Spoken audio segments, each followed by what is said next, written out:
My understanding is children are getting healthcare there. I think they should get, I'm saddened to hear that report. If that's true, most of the reporting I've seen on these detention centers are that people are getting education and healthcare. So I, of course...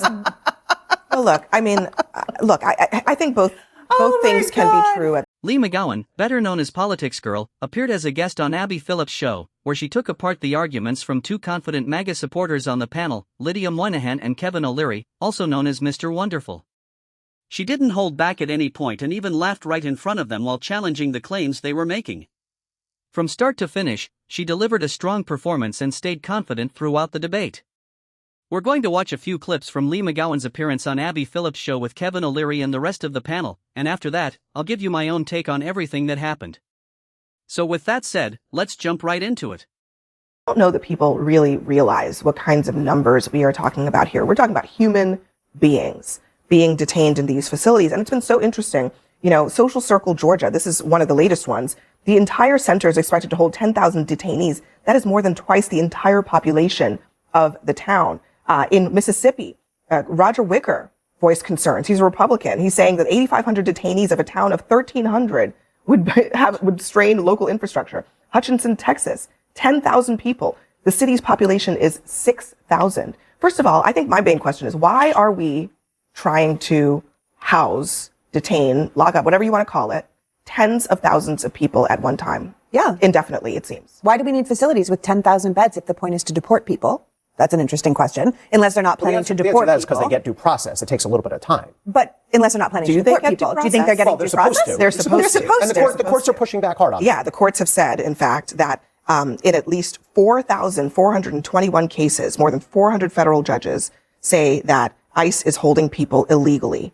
They are not getting due process. That's a real issue. Yeah, absolutely. Yeah. And it's a discredit to DHS and to DOJ that they're not getting people into court. Part of the problem is there's not enough judges, there's not enough facilities here, and spend money on that instead of buying huge facilities to house people. But here's the thing, let's be realistic. For the next 3 years, the Trump administration is going to continue to deport people in large numbers, whether people like it or not. And they're going to be housed somewhere while their cases play out. What's happening now is just as ugly. I mean, ICE and DHS are renting space a lot of times in county jails, in local prisons. They're incredibly overcrowded. I'm not saying this is a great thing, but I'm saying as a reality, as a practical matter, if there's going to be mass arrests and deportations, which there are, like it or not, it's not necessarily a bad thing to have new facilities to house those people. So you're not just cramming them into criminal prisons at the state and county level. But the facilities they're building are going to be, I mean, the one we know that's been built since we've been in this past administration is what they call Alligator Alcatraz, Rich, which is, you know, it's a human rights violation waiting to happen every single freaking day there. And that's what they're looking to do too. They won't let Congress people into the buildings where these facilities already exist. These are private organizations that are making bank off DHS. They're making so much money. We don't have money for education. We don't have money for healthcare. We don't have money for roads. We don't have money for any of that, but we have $38 billion to buy a whole bunch of buildings. And quite frankly, we're overpaying for them. DHS just bought an ICE detention warehouse for $128 million that sold for $29 million 2 years ago. So why are we spending $128 million on it today? These are questions that people need to answer because it seems very peculiar what we're doing, and none of it seems good. One of the biggest issues is also what's happening with children who are being detained, in a lot of cases, much longer than previously allowed by law. They're really not supposed to be held more than 20 days, and many of them are being held far longer than that. The Times had a piece this weekend that about the Dilley facility, which is one of the most notorious. Last month, an 18-month-old Dilley was taken to a regional children's hospital with dangerously low blood oxygen levels after her parents had begged for weeks for someone at the facility to address her illness. That's according to an emergency petition. A 35-year-old woman was released last week. She said medical staff initially refused to see her after she began hemorrhaging profusely, soaking through 6 sanitary pads in an hour. Eventually, she was taken to a hospital. And last summer, a 32-year-old man died at the Florence Center after being detained at a facility for roughly 3 weeks. Now, that facility is being run by a company called Core Civic, and they have a statement saying, nothing matters more to Core Civic than the health and safety of the people in our care. He says the facilities routinely pass government inspections, and the reports of substandard care are simply not reflective of the hard work their people do. DHS simply says in a statement, it is a choice to be detained, and people can simply self-deport. But I just ask, are we still good with holding children, some as young as 2 months old, for indefinite amounts of time in any kind of facility that is basically a jail? Look, I don't like hearing those stories. I want everyone to be safe and get the healthcare and what they need. I think it is a reminder, though, that we frankly don't have the resources to provide healthcare for the millions of illegal people who came in here. And on the other point of The United States has a gross domestic product of around $34 trillion this year, so the idea that the country somehow doesn't have enough money to fund important priorities is simply absurd. That argument falls apart the moment you look at the sheer size and economic power of the United States, making it clear that the issue isn't a lack of money but how it's being spent. It's interesting. I mean, for years, the media ignored these stories about people who were complaining, whether it was in Texas on a border state or Springfield, Ohio, of immigrants who were flooding their towns and they didn't have resources at all. But you're being asked about children in a detention center, not about immigrants taking healthcare. And now that was covered.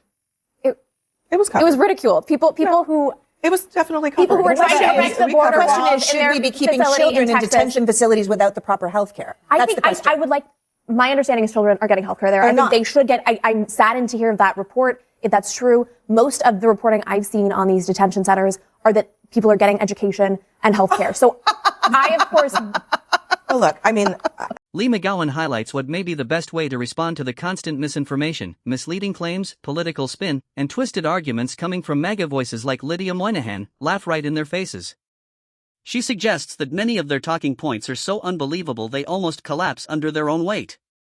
McGowan also brings up the example of Nazi Germany, explaining that the regime initially planned to deport people, but later decided that approach was too difficult, which eventually led to the creation of concentration camps.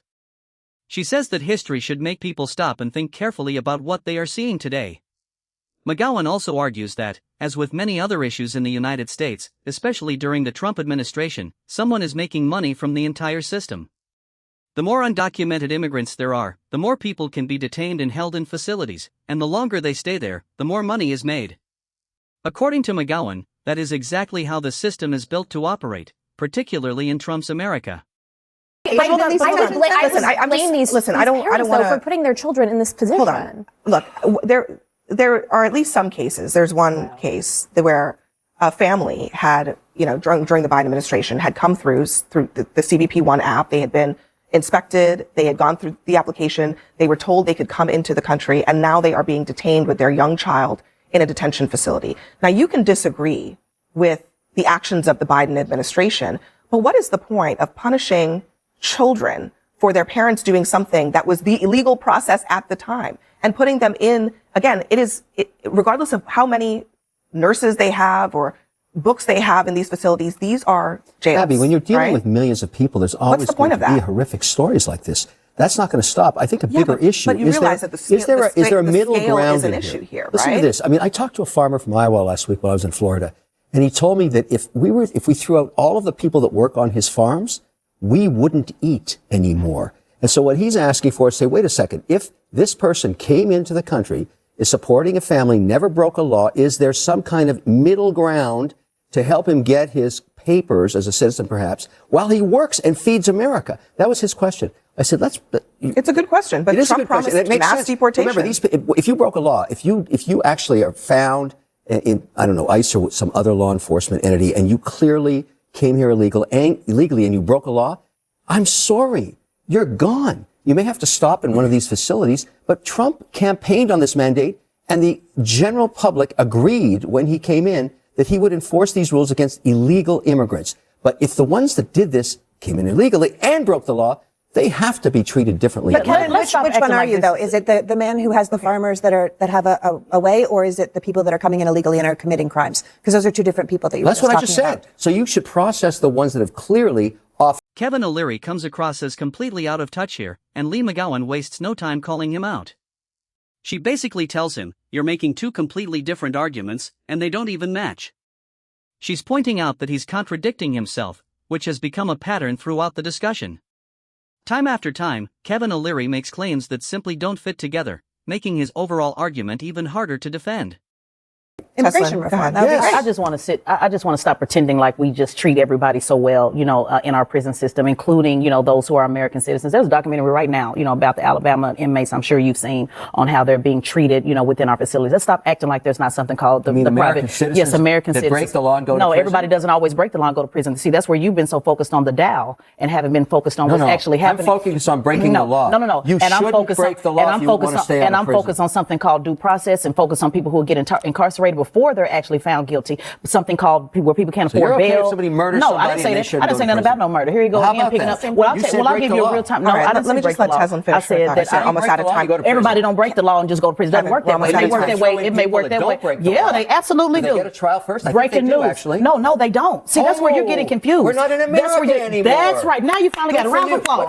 Now he finally the country that I've been living in, that my ancestors have been in. That is not how America works. Oh, see, that hasn't worked for you. That's how it hasn't worked for you. Kevin, hang on a second. Back to the Dow. Is we have an appellate. It hasn't worked for you. See, that's the system that has worked for you. That's not the system that hasn't worked for me. Yeah, because we're getting derailed and we're really about to go there. So let's. All right, we're just talking about a lot of different things here. Okay, she's making a legitimate point that some people stay imprisoned even when they're not having a trial, and that's a controversial issue. You don't want to go to prison? Don't break the law. Right. Okay. See, this is where it's called innocent until proven guilty. That is the principle. You get a trial in America. Yes, but Kevin, we have the highest prison population in the world. It is a giant moneymaker for the prison industrial complex. Let's open the gates and let everybody out again and start again. Oh my God, there you go again. Yes, then let's have no prisons at all. That's what I'm saying. For us, a federal judge has invoked. And, as expected, Kevin O'Leary falls back on the same old tactic that so many MAGA supporters like to use. He immediately jumps to an extreme, acting as if the other side is saying, "So you want to get rid of every law and shut down all the prisons?" Of course, that's not what anyone is arguing. Everyone agrees that people who commit serious crimes should be held accountable and, when appropriate, serve time in prison. Teslin Figaro quickly pushes back on Kevin O'Leary's dishonest framing, while Leigh McGowan also challenges the same misleading argument. Their point is simple: people should not be locked away in detention centers that are often even tougher than prisons when many of them are simply working, supporting their families, and trying to build a better life. As Kevin O'Leary admitted earlier in the discussion, even farmers have acknowledged that they rely on these workers. In many situations, the only immigration violation involved was entering the country without authorization. In many other cases, people entered legally by plane or boat, stayed after their visas expired, and never committed another crime. Kevin O'Leary is never going to point out that research has often found undocumented immigrants commit crimes at lower rates than U.S. citizens, likely because they want to avoid any contact with law enforcement. Whether he ignores that because he doesn't know the facts or simply chooses not to address them, he certainly isn't interested in discussing that reality, especially considering how closely he has aligned himself with Donald Trump. I really enjoyed watching Leigh McGowan dismantle the arguments from both Lydia Moynihan and Kevin O'Leary, and Teslin Figaro also did an excellent job challenging their claims throughout the debate. Like I said before, there may not be a more effective way to deal with dishonest and misleading arguments than to laugh right in the faces of the people making them, exactly as Leigh McGowan did. Let me know what you think. Did you enjoy the way Leigh McGowan and Teslin Figaro took on Kevin O'Leary and Lydia Moynihan during Abby Phillips' show? Share your thoughts in the comments below. And don't forget to like this video and subscribe for more content.